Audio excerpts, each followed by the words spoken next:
They come at first light. 6 riders in black leather and silver mail. Behind me, in my barn, 2 small thieves are still asleep in the hay.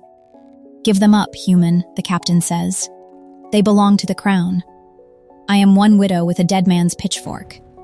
They are 6 soldiers of the Alpha King. I lift the pitchfork anyway.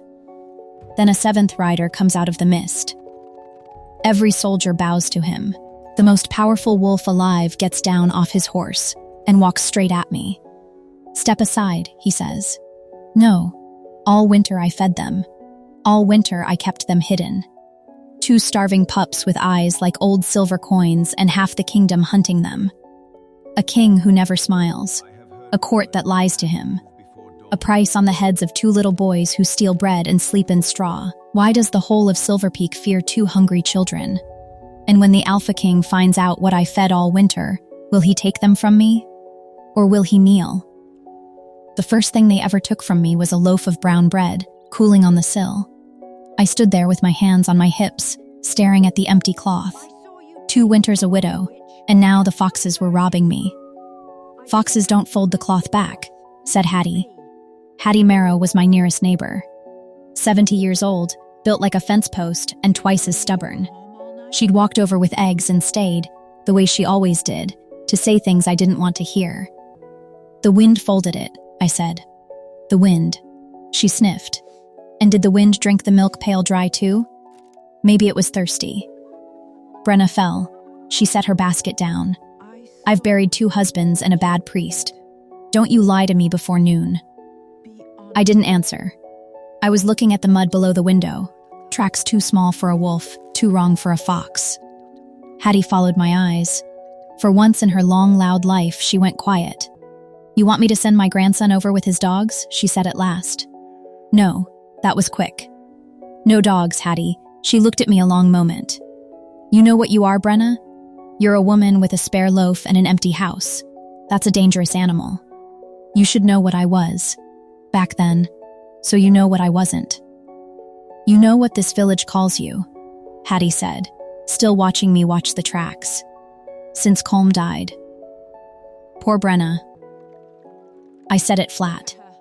No wolf. No children. Alone at the edge of everything. "I've heard it at my own well, Hattie, 16 years married to a wolf, and they said worse at my wedding. A wolf who takes a human wife wastes his blood." I handed her the egg basket. "They just say it quieter now." "Fools," said Hattie. "The whole parish of them." That was me then, Brenna Fell, 41. My Colm was a shifter of the Silverpeak border pack, and he chose me anyway, and a fever took him in 2 days, the way fevers do. Hattie picked her basket back up at the gate. "You heard about the high country?" I heard the bells. Somebody great died. The old Alpha King. Him and his Luna, dead in one night. She lowered her voice like the trees were listening. "Rogues, they're saying. Rogues did that? Through the royal gates?" "Rogues that walked through 3 locked gates, Brenna." She said the word like a bad egg. "Rogues with keys," I say. But nobody asks an old woman. She left before dark. I set the bar on the door, and then, I still don't know why, I took the heel of my last loaf and set it on the sill, on the folded cloth. I told myself it was to catch a thief. That night I heard it. A soft sound, small feet in frost. I eased the shutter open a finger's width and looked out at the dark. Eyes looked back at me. Low to the ground, near the barn door. 2 pairs of eyes, round and scared and hungry, and strange pale gray, bright as metal in the moonlight. Eyes like old silver coins. A pup. 2 pups. Thin as sticks, watching my window, not moving. Well, I whispered, "You're no foxes." The eyes didn't blink. "Go on then, it's good bread. Better than you'll get robbing anyone else on this row." Hattie salts hers like a harbor. The bigger one crept forward, never looking away from me. It took the bread so gently the cloth barely moved. Then both of them were gone under the barn wall, quick as smoke. "You're welcome," I said to nobody. I stood at that window a long time, my breath fogging the glass, my heart doing something it had no business doing. "Hear me now. you listening in the warm. Months from that night, a king would kneel in the mud of this yard. 2 boys would call me Mama in front of his whole shining court, and the moon goddess herself would get the credit. But that night, I only knew that something small and starving trusted me enough to eat from my sill. In the morning, I went to the barn for the milking. My flour barrel stood open, and there in the spilled white, clear as a brand, was a print. Not a paw, a handprint.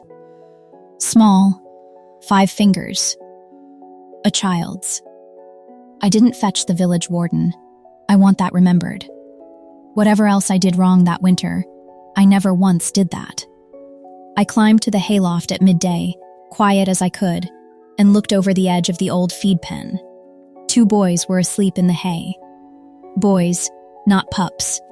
The bigger one, maybe 7, all elbows, a stick held to his chest like a sword. The little 1-4 at most, thumb in his mouth, curled into his brother's side under my stolen horse blanket. Shifters then, pups by day, when anyone might see. Boys in their sleep, when the wolf lets go. The big one woke like a soldier one blink, then up, stick out, standing over his brother with his teeth bared. A boy of 7, shaking all over, ready to fight a grown woman to the death. "Good morning," I said. "You fold cloth better than most grown men. Stay back. I'm 41 and holding a basket. How fast do you think I move?" "Wolves are faster than humans," he said. "Everyone knows. Then you've nothing to fear from me, have you?" The stick lowered half a finger. That was all, but I counted it. The little one woke then and ruined the standoff completely. He looked at me. He looked at the basket. "Is there bread?" "Rowan." The big one hissed. "But is there?" There was bread. There was butter, and 2 boiled eggs, and the end of the ham I'd been saving. I sat on the top rung of the loft ladder while they ate like starved things, and I asked my questions slow, 1 crumb at a time. "So, he's Rowan. And you?" A long pause. Around a mouthful. Finn what?" His mouth shut like a trap. "No family name then, how old?" 7, Rowan's 4. 4.5, said Rowan. "And where's your pack, Finn?" "Silence, your mother?" "Father?" Rowan's small voice came out around his thumb. Since the soldiers, Finn kicked him. Not hard. Fast, though practiced. Like a lid going on a pot. And nobody said anything else for a while. There was one more thing, and it matters, so listen. Woven into Rowan's tangled hair was a little ring of silver. Fine work, finer than anything in our village. Finer than anything in our county. A running wolf chasing a star. I reached for it. Just to look. Finn's hand closed on my wrist, quick and cold. "That's Rowan's. From before. You can't sell it." "I don't sell children's things. Everyone sells everything," said this boy of 7. He said it the way old men say it, flat and finished, and I had to look away a moment. "Not here," I said when I could. "Here's the rules of this barn. You sleep warm. You eat till you're full. And nobody sells anybody. Can you live with that?" Finn stared at me long and hard, hunting the trick in it. "Why?" he said finally. "Why would you help wolves? You're human. Humans sell wolves or run from them." "Because nobody else is feeding you," I said. "Eat." That night I brought blankets up, real ones, and a candle in a jar. Rowan was asleep before I'd tucked the second corner. Finn watched me do it, sitting apart, stick across his knees. "You'll tell someone," he said. "Grown-ups always tell someone. Whom would I tell?" Not a man. "The goose? Is the goose a spy? Duchess?" "Undoubtedly, but only for herself." That almost got a smile almost, the ghost of one. "Sleep, Finn. I'll be here in the morning." "Nobody's ever here in the morning," he said. Not sad, just correcting my facts. I went down that ladder with my chest aching like a pulled tooth, and I lay awake thinking about the high country. The dead Alpha. Hattie saying rogues with keys, soldiers, and a boy who flinched at the word. I'd like to say I worked it out. I didn't. You never think the story from the songs is asleep in your own barn. I was nearly dreaming when I heard it hoofbeats on the frozen road. Many horses, moving slow. I went to the window.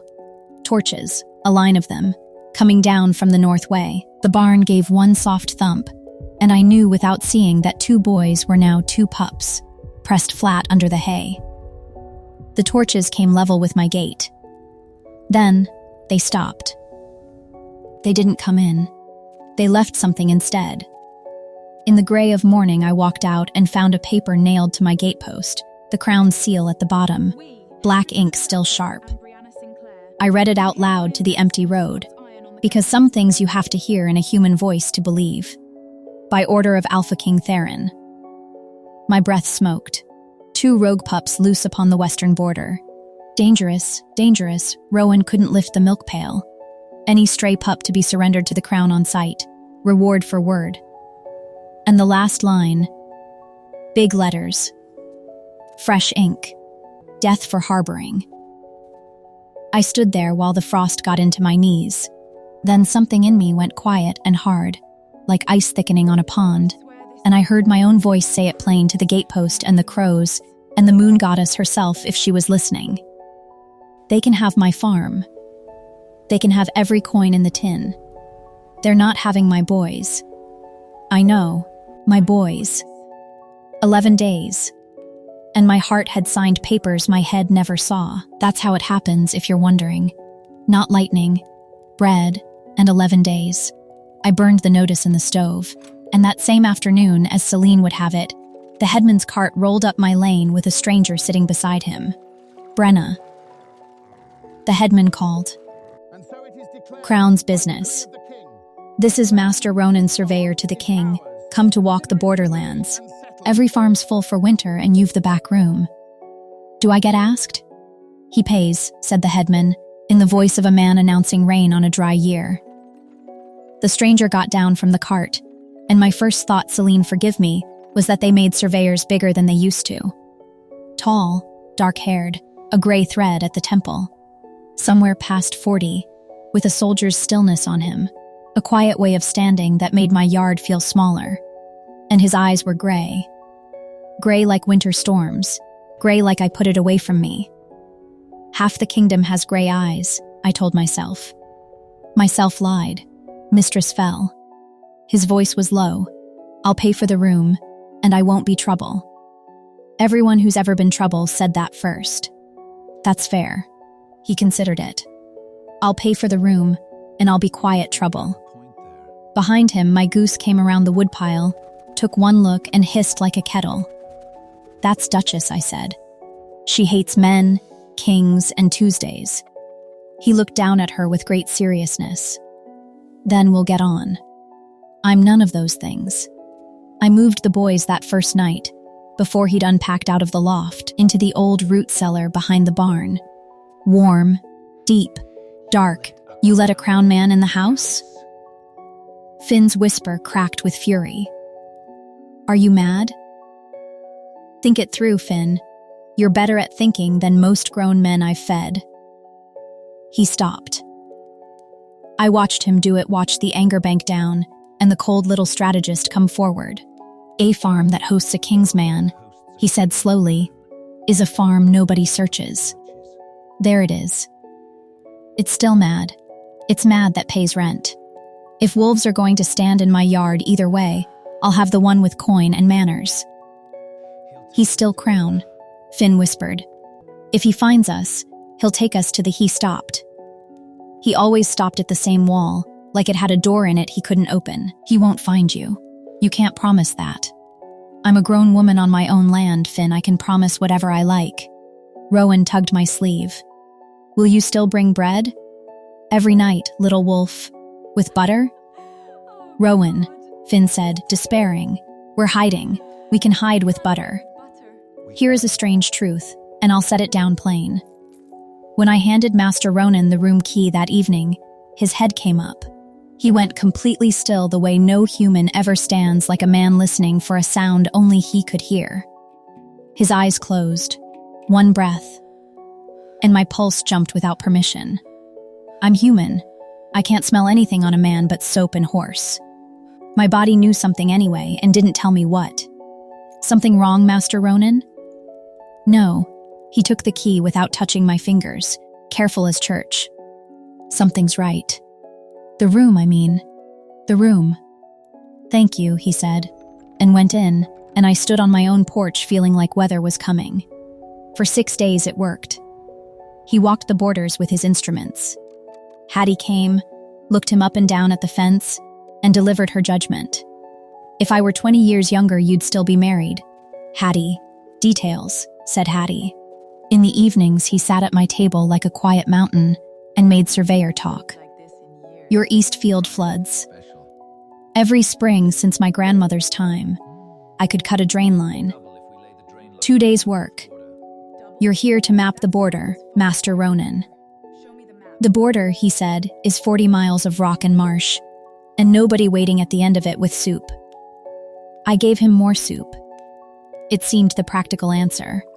On the 7th evening, he stood in the yard at dusk with his arms folded, looking at my barn. A long time. Too long. Mistress Fell, he said, not turning. Something's been denning in your barn. Something about the size of a wolf pup. My heart stopped like a dropped clock. He turned, storm gray eyes, unreadable in the last light. 2, he said softly. I'd say. Cats, I said. Cats, barn cats, half wild. They den in the straw and steal what I don't nail down. I picked up the water pail and made my hands steady. You're welcome to catch one, if you don't mind losing an eye. He looked at me for exactly as long as it takes ice to form on a heart. Then Celine helped me. The corner of his mouth moved. Dangerous farm, he said. Killer geese. War cats. And only you holding the line. Somebody has to. Yes, he said, quieter. Somebody does. And he let it go. I told myself he believed me. I was wrong about that too, but I wouldn't learn it for weeks. You'll want to know how it happened, the two of us. There wasn't one moment. There were 100 small ones. And here are the ones I kept. The fence. First, the north fence came down in wet snow, and I went out to fight it, and he was already there, coat off, driving a post like the ground had insulted him. That's my fence, I shouted, over the wind. It fell on my survey line, he shouted back. Crown business. You're a liar, Master Ronan. Hold the rail, Mistress Fell. We finished it together, soaked through. When the last rail dropped in, he looked up at the filthy sky and laughed at nothing. At winter. At being alive in it, and I laughed too. And the sound scared the crows off the barn. I hadn't laughed like that in 2 years. I'd forgotten I was someone who could. You laugh like a crow, he said, wringing out his coat. You flatter like a surveyor. Crows are clever birds. It was a compliment, Mistress Fell. Then you may have soup, Master Ronan. Then my hands. I'd crack them raw with cold washing, the way every farm woman does by midwinter. He saw me wince at the well rope. He crossed the yard and took my 2 hands in his 2 hands, no by your leave at all. His skin was hot, not warm hot like stones by a fire. Hot the way only their kind runs. You're burning, I said. Wolves run hot. 16 years married to one, you know that. I know it. I looked at our hands. Colm used to warm mine just like this. First frost to last. He didn't flinch from the dead man's name. Didn't get careful and stupid like the village men. He just held on. Then your hands have been cold for 2 years, he said. That's too long, Brenna. Something in my chest turned over, slow like earth under a plow. That's a trick, I managed. Warm hands. It's a promise. He let go and stepped back, gruff again, a door closing on a lit room. Any winter you're cold, come find me. That's all. Any winter. As if there'd be more than one of us. I should say, because it matters later, he was not a smooth man. He was awkward at every soft thing, like a sword asked to butter bread. Every morning he lost the war with my goose and reported it at breakfast with military honesty. Casualties? My dignity. The left boot. She has the high ground by the woodpile, and I don't see it changing. You could go the long way round. Retreat, he said gravely, is how she wins. He asked me about tomato beds. Hattie reported over the fence. Wrote it down. In a little book. He's thorough. He's courting, Brenna. Men don't write down tomatoes for nothing. He's crown business. Hattie, so's a wedding, done properly. And he fixed things I hadn't asked him to fix. And then stood there, not mentioning them, waiting to be caught at it. At night I carried bread to the cellar. Rowan slept in my lap while Finn asked careful questions about the man in the back room. Does he ask about the barn? He asked once. I said cats. Did he believe you? He said cats back to me in a voice. That's not believing, said Finn. That's filing it. 7 years old, that boy. I still wonder who taught him. And then I remember, and wish I didn't. The captain nearly ended it all on a Thursday. Captain Fell. Crown Patrol. A scar through his lip, eyes that touched everything like hands. He rode in with 4 men and a writ held high. Barns and cellars, by order of the Regent's Council. Every farm on the border row, no exception. The Regent's Council. Not the king. Remember that. I didn't then. I couldn't breathe around the word cellars. And Ronan came off my porch with his coat still open. My warrant outranks your captain's. Vel's face did something complicated. Master Surveyor. The Lord Regent himself signed. Can the Lord Regent read? Ronan asked, pleasantly. This farm is under Crown survey. My seal's on the gate. Ride on, Captain. The Regent will hear of it. Deliver it with my spelling mistakes and all. They rode on. I stood there watching a mapmaker turn away armed soldiers with his voice, and the thought walked into my head plain as Hattie. What kind of surveyor outranks the Regent's writ? I put the thought in the stove, where I put everything I couldn't afford. That night, Rowan's fever came back with teeth. I sat up in the cellar with cloth and herb water, his little chest rattling, and near the smallest hour he began to talk in his sleep, clear as a bell, court speech high and careful, every vowel polished. Not border talk, not farm talk. Don't let them see us, Papa. I went cold in a warm room. Papa, get up. His small face crumpled, eyes still shut. Papa, get up. And above us through frost and dark, and the earth itself, I heard the wolf in my back room begin to howl in his sleep. Low and broken, like an answer. Spring came up the valley like a rumor, and with it came the pie. Understand, I'd fed 2 growing wolf boys all winter on one widow's stores. By first thaw, they'd eaten me down to seed grain and hope.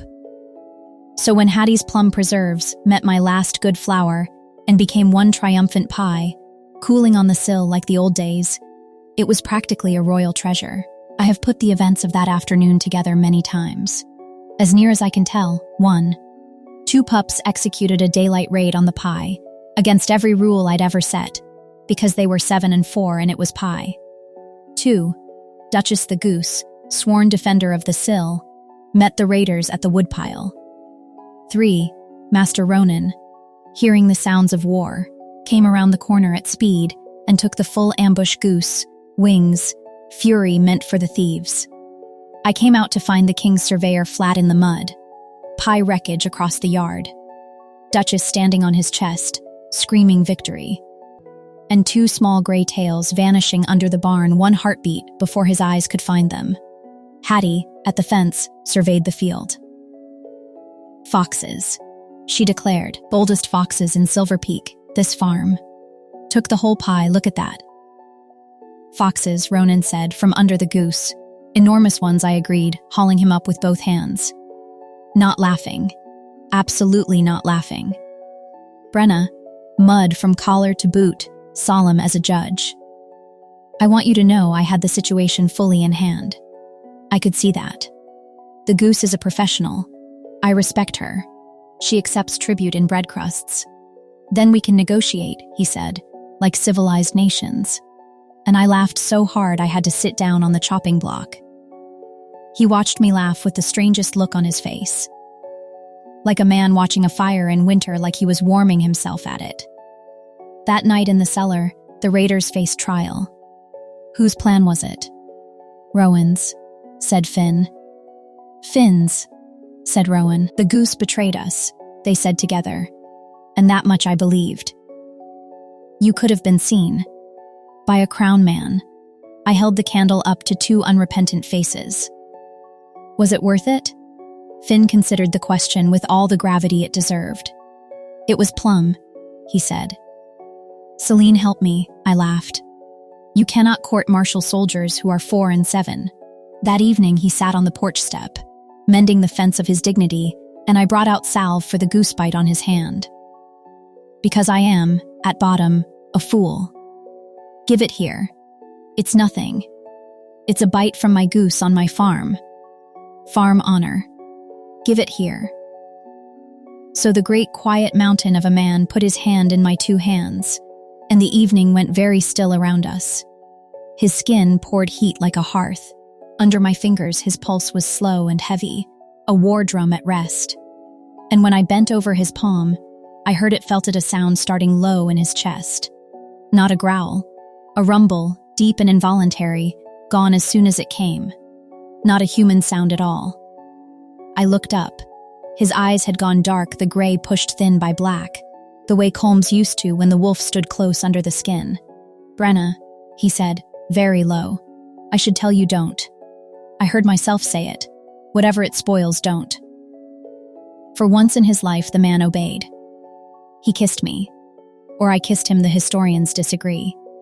Soft and slow and certain, one burning hand coming up to hold my face like something that might crack in frost.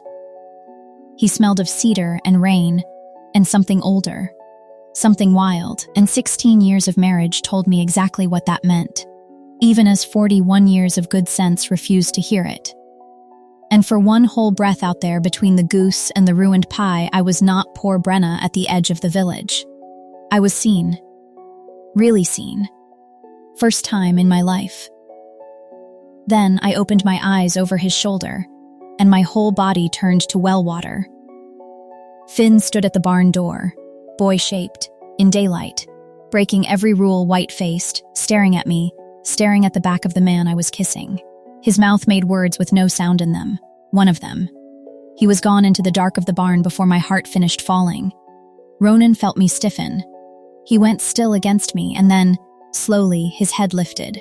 His nose lifted, just a little, into the evening air. A wolf, reading it. Brenna, he said, soft as snowfall, not letting go of my face. Who else lives on this farm? No one, I said. Barn cats. He looked at me a long moment in the dying light. Then he took his hand from my face, gentle as setting down glass. All right, he said, and went in. All right. 2 words, and you could hear a door in them, closing. I didn't sleep. I sat at my cold stove till gray light, understanding the way you understand a bruise that the sweetest evening of my life in 20 years had happened 1 arm's length from the end of everything. The soldiers came with the sun. 6 riders in black leather and silver mail. You've heard this part. Captain Fell in front, a new writ held high, his scar white with pleasure. Brenna Fell. By order of the regent's council, word was given of strays on this farm.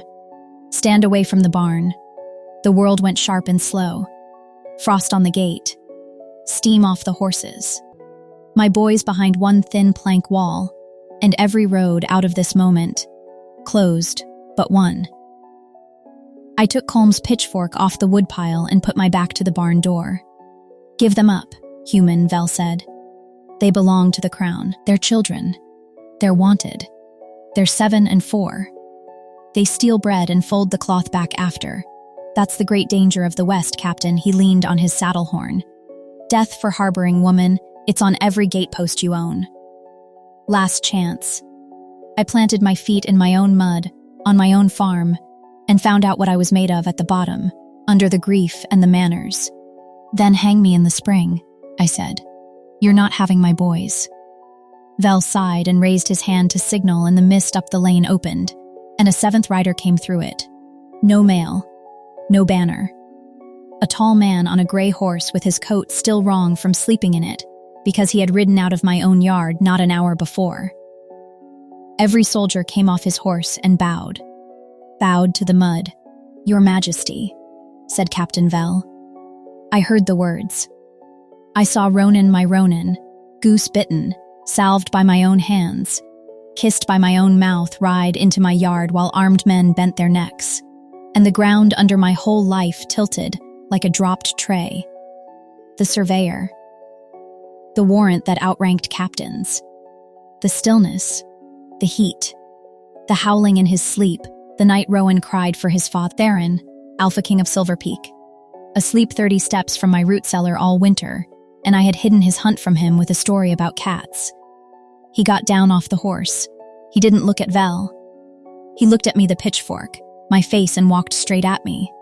"Step aside," he said. No, the yard went so quiet I could hear the frost creak.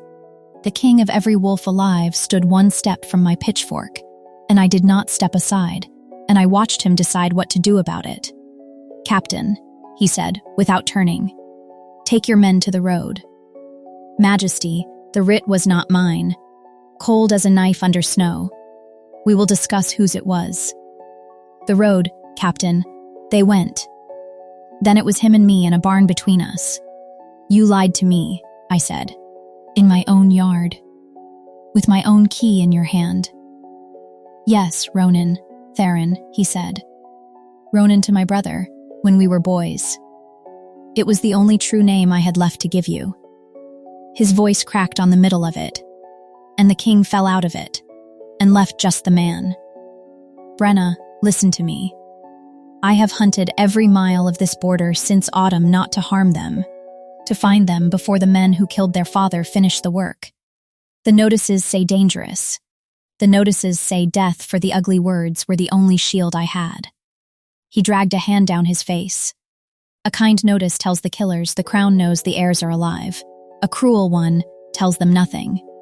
I made the whole kingdom my brother's son's enemy so their true enemies would stay asleep. It was the worst thing I have ever done, and it was the best I could do." "Whose children are they?" I whispered. But I knew. I think I'd known since the flower. My brothers. Alaric Alpha King before me, murdered in the autumn with his Luna. The last Moonborn blood of our line, Brenna, their sons vanished that night. I buried 2 small empty coffins, and I have not slept since. His voice went down to gravel. "And your barn smells like family." The barn door creaked behind me. Finn stepped out into the daylight, boy-shaped, shaking, stick in hand. He put himself, of course he did. He always did, between the king and the door. Between the king and Rowan.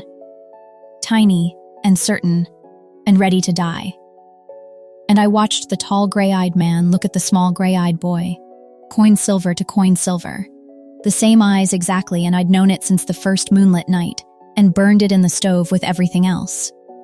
Rowan peeked out under his brother's arm, thumb in mouth, the silver ring glinting in his dark tangles. A running wolf chasing a star.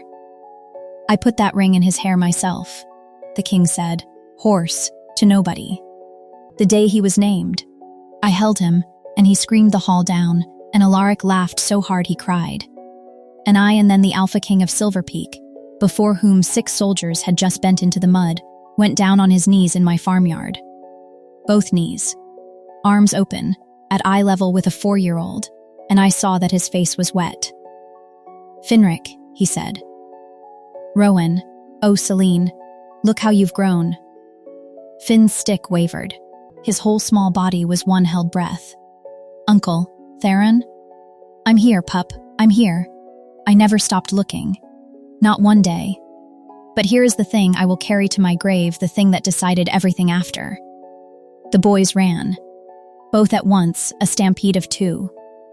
Past him. Past their own blood. Past the king of every wolf alive kneeling in the mud, with his arms open and into my skirts.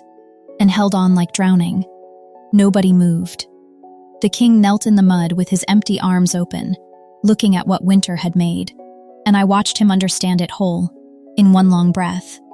"Well," he said quietly, to the mud. That's answered then. The horn sounded up the valley before I could ask him what he meant. A column was coming down the north road under a green and gold banner. 50 riders at least, and at their head, a broad silver-haired lord I'd never seen, already smiling. Majesty. The lord called across my fence, warm as bad butter. Celine is kind. You've found the traitor's whelps alive. Finn's hand, inside mine, went cold as river ice.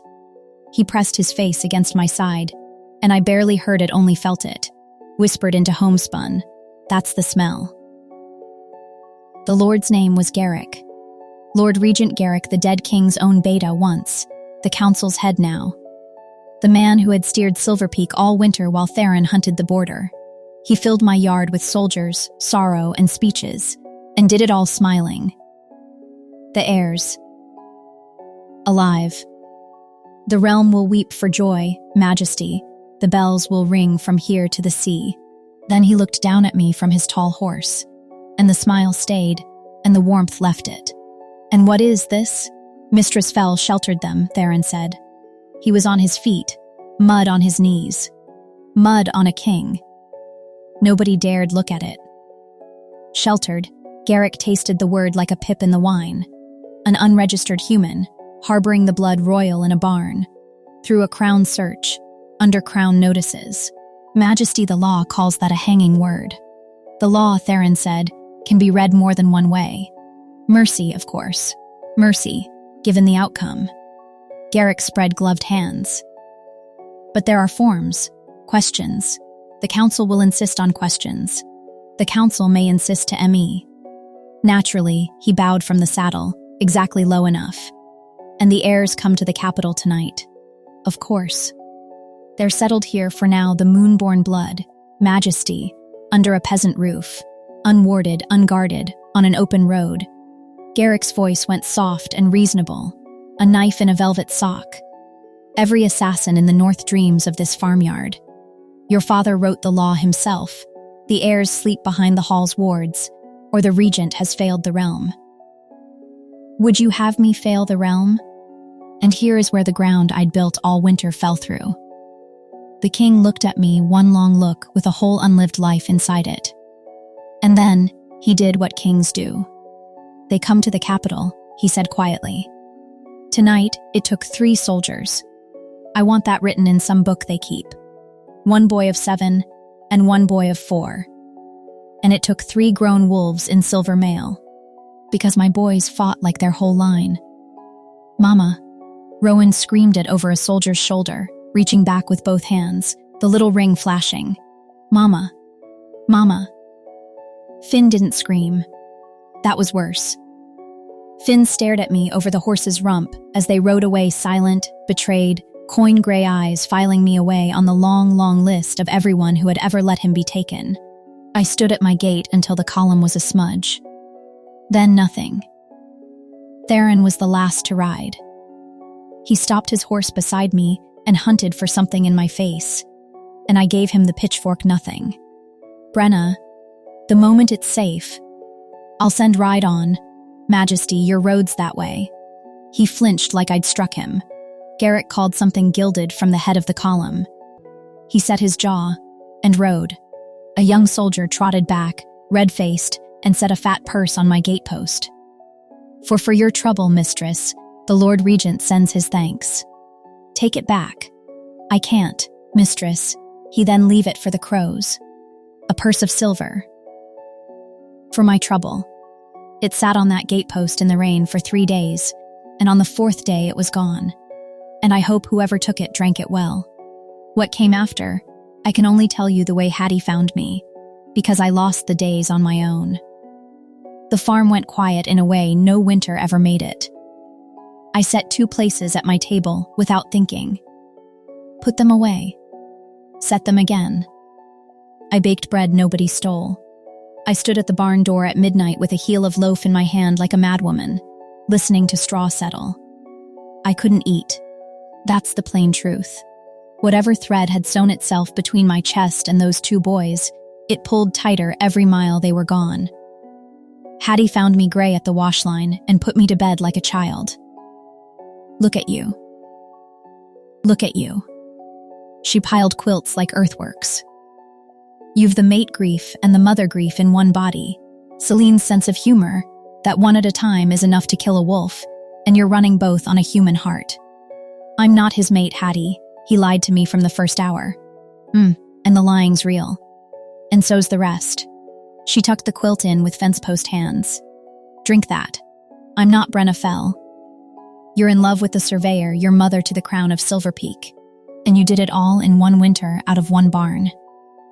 She shook her head slowly. I take back every dull thing I ever said about you.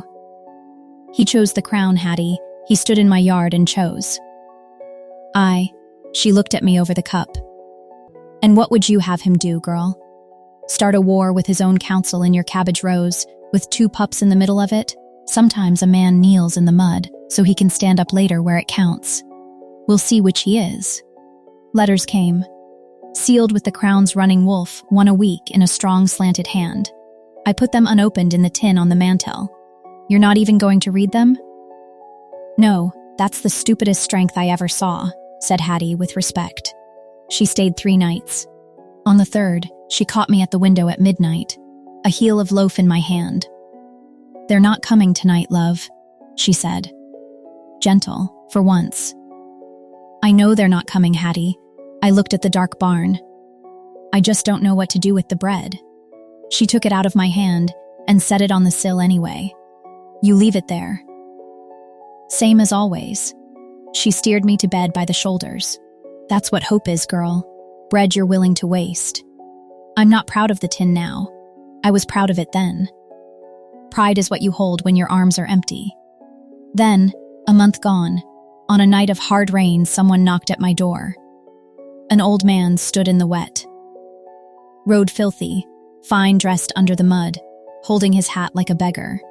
His careful eyes were frightened. Mistress Fell? Forgive the hour. My name is Corvin Physician to the Royal House, 40 years. I'm told. He glanced behind him at the empty rain. I'm told you feed lost things. The boys. I had him by the sleeve before I knew I'd moved. What's happened to my boys? They are dying, mistress. The rain went loud. My hand on his sleeve was the only thing holding either of us up. The little one first, he said. They will not eat. They will not shift. They turn their faces to the wall. And the court calls it grief sickness and praise. His voice dropped to nearly nothing. And I believe the man who arranged their father's murder sleeps 30 steps from their beds. I was packed before he finished his tea. We rode through the rain, and the old man talked quiet and fast. A man setting down a load carried too long alone. The night the old king died, a writ moved the border guard off the north gates. Routine, it said. Guards get moved. Writs get written. Signed by the watch commander. Aye, but counter-sealed. Mistress. His jaw worked. I've seen the counter-seal with my own eyes. It's the regent's. Then why does Garrick still breathe? Because a counter-seal can be explained away, and an old physician can fall down a stair. He said it flat, like a man reading his own bill. His people carry every letter in that palace, taste every dish, watch every door. I couldn't reach the king safely, and then I heard a border rumor, a human widow, a pitchfork, a king on his knees in the mud. He looked at me sideways through the rain, and I thought, there's a door he doesn't watch. He taught me things on that road, court things, herb things. The herbs were his church. Wolfsbane. He held up a gloved hand as if I'd argued. Deadliest thing Celine ever grew. To their kind. And the smoke of it is worst of all. A closed hall, a dressed brazier, and every wolf throat in the room closes at once. Why tell a human? Because it smells of crushed apple seeds, mistress, bitter almonds, some say. His careful eyes held mine. And if ever you smell it, run. I'm human. It can't touch me. Which is why you would be running to fetch help, he said, while everyone else is on the floor. I looked at the rain and had a thought I didn't finish. It finished itself later. The capital was a mountain wearing a city, and the Hall of Moons sat on top white stone, silver doors, cold eyes at every step. They let me hear them, the lords in their furs, all the way up the stairs. The pitchfork woman, the pup keeper. That? Is it true the king knelt to it? To it. I heard that with my own ears, and kept walking, because I'd have taken every word twice over for what waited in the nursery. They'd made it beautiful, gilded, warm, toys of carved cedar. And in the middle of the beautiful cage, 2 gray pups lay flat on silk cushions, faces to the wall, ribs showing through fur, food untouched in silver bowls. "Finn," I said. Rowan, one ear lifted. "I'm told the foxes here are useless," I said, through the wreck of my voice. "Not one pie stolen since spring. What do they do all day? In a palace?" The little one turned. Coin silver eyes found me, went wide, went full, and then it was a stampede of 2. Boy-shaped before they even reached me, shifted mid-leap for the first time in weeks. They hit me so hard I sat down on the nursery floor. "You came." Rowan had 2 fists in my shawl, saying it into my neck. "Finn said you wouldn't. Finn said grown-ups don't." Finn was working from the facts he had, I said, over his head, to the 7-year-old wedged silent under my arm, gripping my sleeve like a rope in a river. Facts change. "Hello, Finn. You smell like bread," said Finn, muffled, in the voice of a boy absolutely not crying. Rowan pulled back to inspect my face. "Are you staying? This time?" "As long as they let me, little wolf. They're the king," Finn said into my sleeve. "They can let you forever if they want. Out of the mouths of pups, as they say." The nursery women were all crying. There was a great deal of it about. That's where the Alpha King found the 3 of us.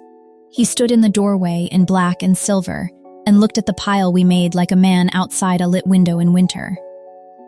"You came," he said. "Your physician asked nicely. I wrote you 11 letters. I have a tin. They're all in it, unopened. You didn't come yourself. Kings can't," he started, and heard it and shut his mouth. "Ronan could have," I said, not kindly, and watched it land like a slap he'd been waiting for. "Yes," he said at last. "He could have. He should have." Later, the boys asleep and warded, Corvin's own 2 nephews on the door, and no others, the old man laid it out in the physician's tower. The writ, the counter seal, the moved guards, the tasted dishes, the watched doors. And I gave him the last piece. The day Garrick rode into my yard, Finn took my hand and said, "That's the smell. He was there the night your brother died, Theron. Don't press him, he goes to stone if you press. But a wolf doesn't forget a smell. You know it better than I do." The king stood at the window a long time. When he turned around, winter had come into his face. A child's nose. 1 counter seal. "It's true, I believe it's true, and it's not enough." He pressed his palms flat on the table. "He owns half the council. If I strike and miss, I'm dead by spring, and he's regent over 2 orphan heirs and Brenna. So are you, and Corvin, and every soul who helped you. I need him to move first, in front of witnesses." His jaw set. "Celine, forgive me. I need to give him a stage." He got his stage sooner than any of us wanted. Garrick came that very evening, smiling, sorrowful, holding papers. "Majesty. The realm rejoices the heirs eat. Celine provides. The bow, exactly low enough. And so the council insists, the right of confirmation, this week's end. Let all Silverpeak see the Moonborn blood confirmed under the goddess's own moon. Bells, banners, the great hall full. So soon? Joy delayed is joy doubted. Majesty. The smile came around to me like a lighthouse. Mistress Fell. You'll attend, of course. The realm owes you so much." Feast night came. The Hall of Moons wore 1,000 candles, lords and lunas wall to wall in silk and silver. My boys scrubbed and brave on the dyes in little formal coats, Rowan waving at me shamelessly, Finn scanning doors, always doors. The king at the high table, his brother's empty crown displayed beside him, and braziers dressed in flowers along every wall, lit as the sun went down. I was seated low, between minor cousins, which suited me. "You're the pitchfork woman," said the young she-wolf beside me, delighted. "Is it true he knelt?" "You'd have to ask him." "And the little princes, are they sweet?" "They look sweet. They're brave," I said, watching the room over her shoulder. "It's better than sweet." Because something had been wrong at the edge of the evening since the doors opened. 16 years of watching wolves teaches you their walk. The serving men were all new faces, and none of them, not one, walked like a wolf. "More wine, mistress?" said a server at my elbow. I looked at his hands. Wrong hands. No burns of kitchen service sword calluses. "Thank you, no," I said, and gave him the empty smile of the harmless. The braziers were lit at the 6th bell. The smoke came off them thin and gray-green, curling up into the vaulted roof. The first breath of it reached me and turned my stomach to stone. Crushed apple seeds, bitter almonds, and every wolf in the Hall of Moons began to fall. It did not happen slowly, and it did not happen loud. That was the horror of it. 100 conversations died mid-word into coughing. Silk rustled down onto stone like leaves. The High Lords went down across their plates. The Lunas went down reaching for each other. The door guards went down with their spears still in their hands, throats working, eyes wide. And the candles gleamed on all of it, festive as ever. At the high table, the Alpha King of Silverpeak heaved himself half up, swept one arm behind him to push the boys back, took 2 steps toward the hall, and dropped like a tree. I was the only body in the Hall of Moons still standing. Me and the smiling man walking calmly out of the smoke, with a cloth held to his face, and his hired serving men, drawing long knives from under their aprons. "Remarkable," Garrick said, conversational, stepping over a fallen lord. "The Bane's kind to humans. I'd honestly forgotten you'd still be upright. Mistress, Celine does love her jokes. You dressed poison in flowers. I dressed a necessity in flowers. Do you know what a realm costs?" He waved the cloth, mild as a man shooing flies. "No, you know what bread costs. Stay out from underfoot, and you may even live to bake more." I didn't answer him. I was already moving. "You want to know what was in my head, the strategy, the courage, the song's famous night. Here is the whole of it. Smoke rises. Boys are small. Doors are heavy. That's all. A farm woman's list." I went up the day's steps on all fours, below the smoke line. Rowan was crying and conscious. Finn, my Finn, was dragging his brother by the collar toward the table's shelter, gray-faced, half-choked, still fighting. Always still fighting. Under the table, low as bread dough. I ripped my shawl in half, soaked both halves in the water jug, tied their faces like bandits. Breathe through the wet. You do not come out for anything but my voice. Say it. Your voice, Rowan whispered. The braziers, Finn rasped. It's the braziers I know, love. I smelled it too. Under, now, the ceremonial cloth on the high table was 40 years of some poor woman's needlework, and I am sorry for it to this day. I dragged it off plates, moons, silver, and all plunged it into the great wine basin, and smothered the 2 dyes braziers wet. Steam and stink went up, 2 out of 10. Then a hired knife came around the table for me, and I met him with the first thing my hand found on the wall behind the throne. There is a spear kept in the Hall of Moons, older than the kingdom. Celine's own boar spear, they say blessed, useless, and polished for 400 years. It looked enough like a pitchfork to me. I am not a fighter. Understand that. But I have pitched hay every day for 26 years. I was the only breathing thing in that hall with clear lungs. And he made the mistake every man made about me from the very beginning. He came in easy, expecting the widow. He got the butt end across his ear and went down onto a sleeping duchess. Kill her, Garrick said, bored now, waving 2 more forward. Then, the pups, and he turned to the poisoned hall, spreading his arms, rehearsing to the fallen bodies he couldn't help it. He'd waited so long for an audience that couldn't interrupt. A second rogue tragedy. The realm will weep. And me its grieving shield, regent of ashes, king in all but the word. Beautiful, really, the rogues were mine. The writ was mine. My old friend Alaric bled out on his own floor, asking me why he sighed, warm as bad butter, and now his baby brother snores through the ending. A human and 2 pups. That's all Celine has left to stop me. She does love a joke. 3 things happened then. I set them down in order, plain, the way they happened. First, I reached the great doors not to run. They never did understand, and threw the night bolts open. The mountain wind came into the Hall of Moons like Celine's own hand, and took the smoke up into the roof. And out. Second, through those open doors, over my shoulder, came the tide. Clean lunged wolves of the outer watch, who had been hammering at the bolts since the first fallen guard was seen through a window, Corvin's 2 nephews at their head.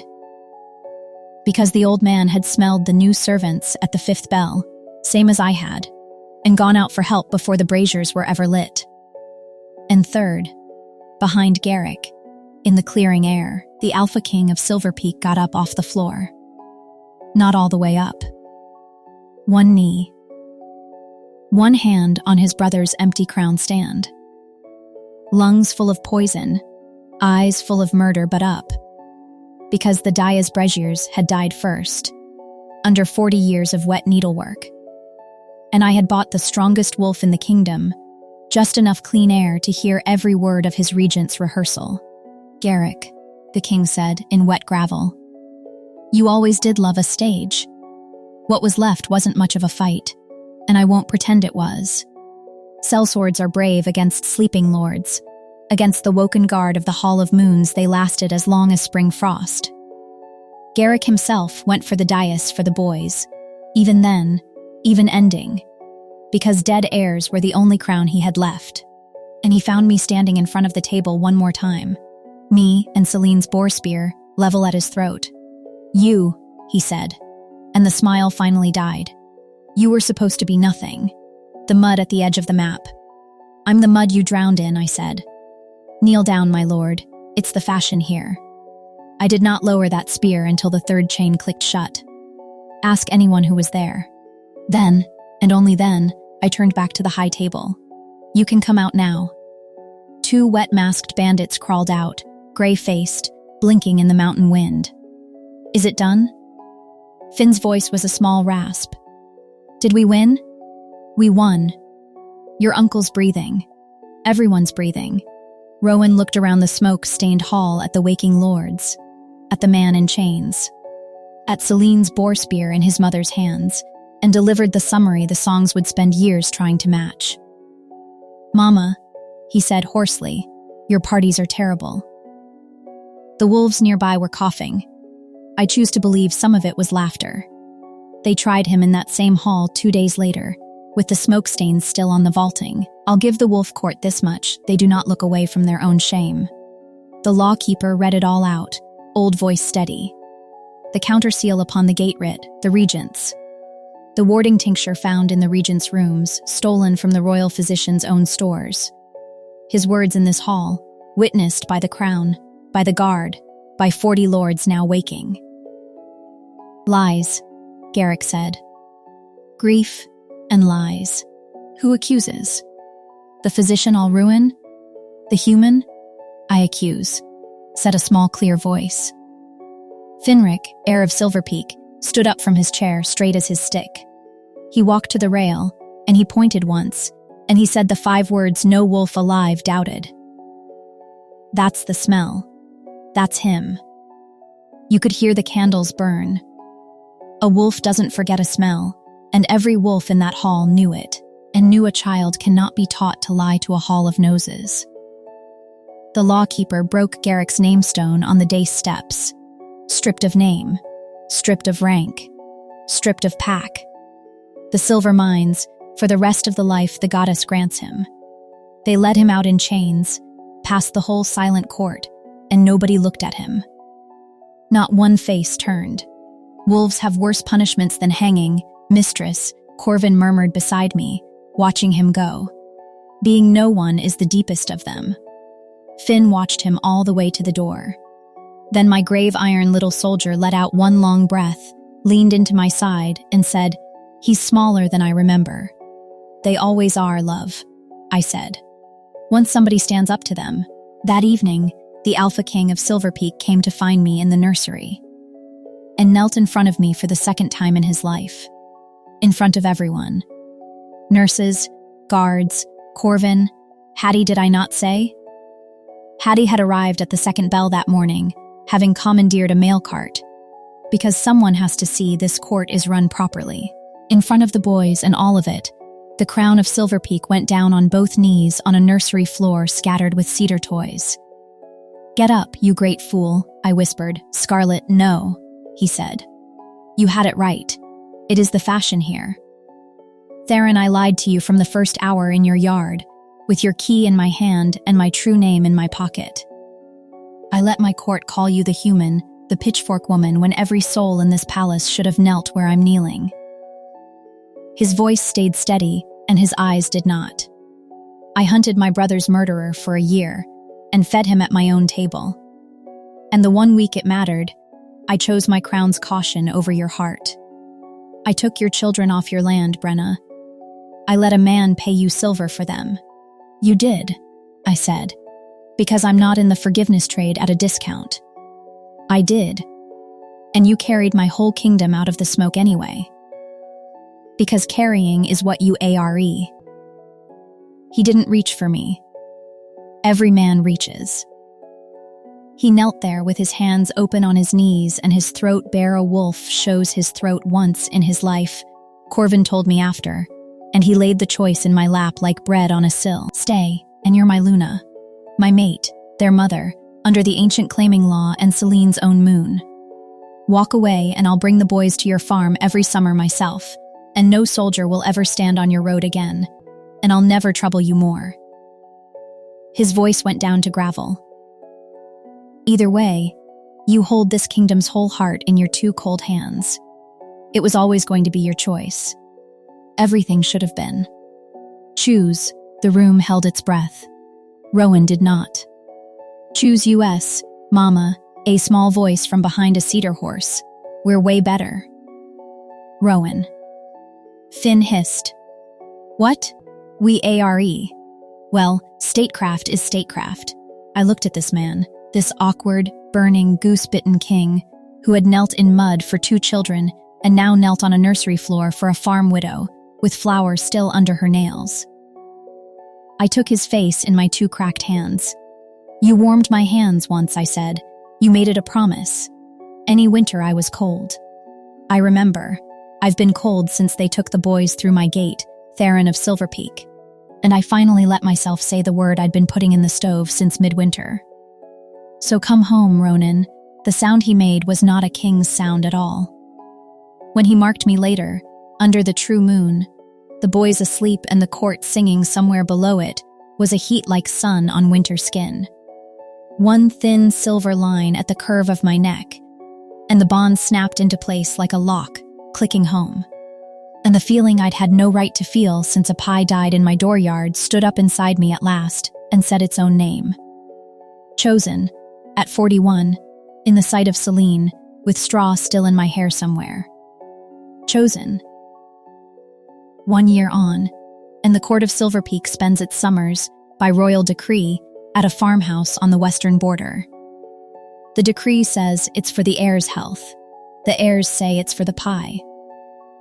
The king says nothing, because the king is usually carrying something, a boy, a fence rail, my washing basket, and finds it beneath his dignity to argue while working. Hattie holds the invented title Keeper of the King's Geese, and rules her office with an iron fist. Duchess bit the king again this morning. Their war is in its 2nd year. Casualties? I asked at breakfast. My thumb. My standing among the men.